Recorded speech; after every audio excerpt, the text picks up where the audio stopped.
Olá, mundo! CJ aqui, do Ciência Já. Provavelmente você não saiba, mas sou engenheiro mecânico formado pelo Centro Federal de Educação Tecnológica de Minas Gerais, atuo na área de engenharia mecânica como especialista em simulação numérica computacional e hoje gostaria de falar um pouco mais sobre um fenômeno físico chamado Vortex Sharing. Bora aprender? Antes de começar a falar sobre este fenômeno, gostaria de explicar rapidamente sobre o que é uma simulação numérica e para que ela serve. Podemos utilizar simulação numérica computacional para prever os comportamentos de fenômenos físicos e, portanto, dimensionar equipamentos, otimizar processos e evitar situações de riscos, através da utilização de modelos físicos matemáticos que descrevem os fenômenos da natureza, evitando testes experimentais, reduzindo custos e tempo no desenvolvimento de produtos. Por exemplo, durante a pandemia, a técnica de CFD, Computer Fluid Dynamics, ou mecânica do fluido computacional, foi amplamente utilizado para investigar como gotículas e aerosóis de espirro e tosse se espalhavam em diversos ambientes.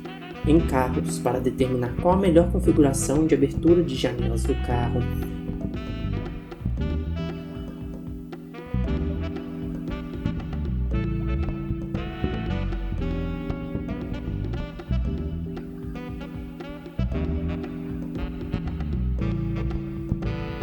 em supermercados para descobrir se as partículas poderiam passar de um corredor para o outro.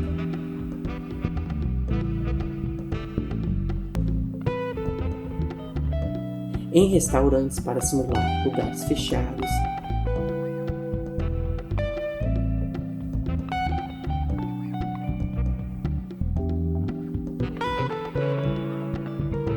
E também para avaliar a eficiência do uso de máscaras.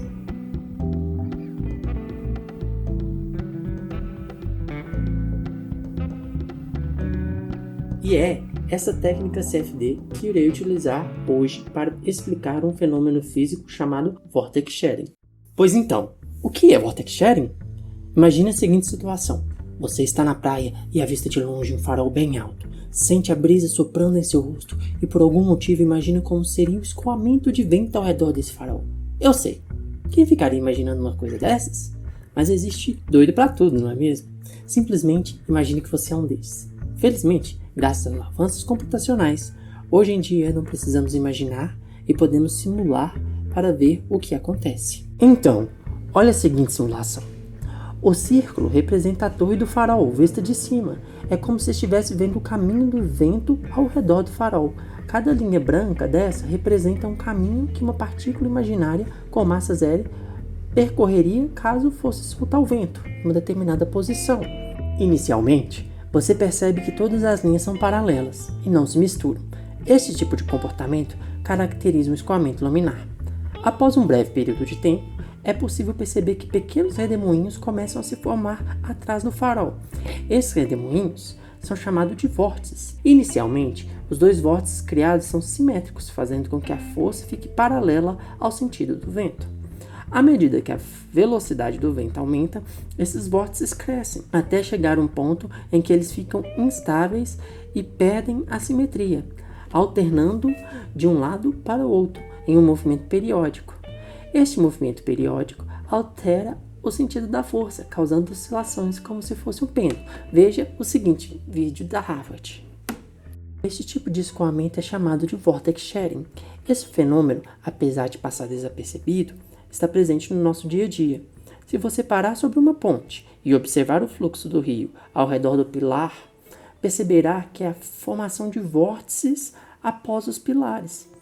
Por falar em ponte, uma das principais falhas da história aconteceu devido a este fenômeno, não devido ao fluxo de água que passava por debaixo da ponte, mas sim pelo fluxo de ar que passava através da ponte. Esta é a famosa ponte de Tacoma, que havia sido construída no estado de Washington, nos Estados Unidos, mas colapsou apenas 4 meses após sua inauguração. Seu formato e sua aerodinâmica proporcionavam a formação de vórtices que induziram força sobre a estrutura, e esta força acabou entrando em ressonância com a estrutura, gerando este famoso vídeo.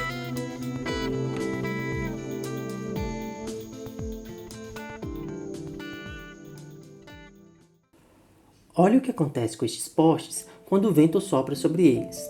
Esta movimentação é causada pelos vórtices formados durante o escoamento do fluido, assim como mostrado na simulação. Porém, como a estrutura deste poste é esbelta, ele apresenta pouca rigidez para opor à força causada pelo vento, causando essa grande amplitude que vemos no vídeo. Então, você pode estar se perguntando, como que a simulação pode nos ajudar? É simples, a simulação pode nos ajudar a entender a formação deste fenômeno, como mitigá-lo ou até mesmo como favorecê-lo. Existem alguns exemplos práticos em que o conhecimento profundo deste fenômeno nos auxiliou a realizar grandes feitos. O primeiro que eu posso citar é o Burj Khalifa, em que a geometria do prédio foi cuidadosamente pensada para que houvesse uma quebra do fluxo de ar ao redor do prédio, impedindo que os vórtices se formassem de forma construtiva e entrasse em ressonância com o prédio. Outro exemplo importante é no dimensionamento de chaminés. Olha o que acontece quando não levamos este fenômeno em consideração. O estudo do escoamento e da frequência de excitação que a estrutura estará submetido pode ser analisado através de ferramentas computacionais e, através delas, é possível reduzir bastante o custo do projeto, avaliar a melhor solução técnica e o melhor custo-benefício. Por exemplo, quando vamos construir uma torre, podemos optar por instalar hélices ao redor da mesma. Estas hélices impedirão a formação dos vórtices. Todavia, quando instalamos estas hélices, os custos podem subir até 40%, devido ao aumento do arrasto causado pelo vento, aumentando o custo da fundação da torre. Este é somente um dos fenômenos que está presente no nosso dia a dia, que as ferramentas computacionais podem nos auxiliar a enxergá-lo melhor. Na próxima vez que você estiver em uma estrada e ver isto ocorrendo, lembre-se desse vídeo. Até a próxima!